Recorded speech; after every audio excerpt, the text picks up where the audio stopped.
Ten આજે જમવામાં છે જીરાવાળી છાશ, રીંગણનું ભરથું, સાથે તીખી ડુંગળી અને રોટલો.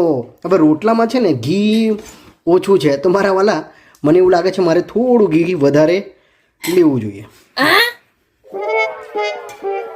ખરેખર આજે તો છે ને કાઠિયાવાડી મોજા પડે. અરે સોરી એક વસ્તુ બીજી રહી ગઈ. લા ખીચડી જુઓ તો કરા લાલ લાલ ગુમ ખીચડી છે.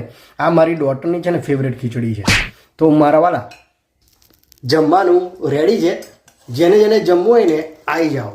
અને જો તમને લગ્ન કરવાનો એક મસ્ત ફાયદો કહું. મારા વાઈફને છે રોટલા બનાવતા આવડતું નહોતું, એટલે આજે મારા વાઈફે શું કર્યું, મેં જેવી સવારમાં એને મને કીધું કે આજે જમવાનું શું બનાવું, એટલે મેં મારી વાઈફને ફરમાઈશ આપી આજે મારે છે ને કંઈક કાઠિયાવાડી ખાવું છે, એમાં રોટલો ખાવો છે અને ભરથું ખાવું છે.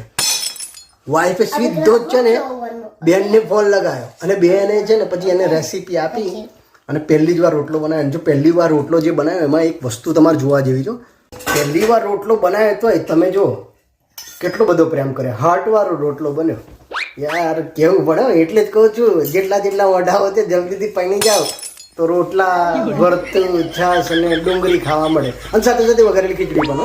જય શ્રી કૃષ્ણ.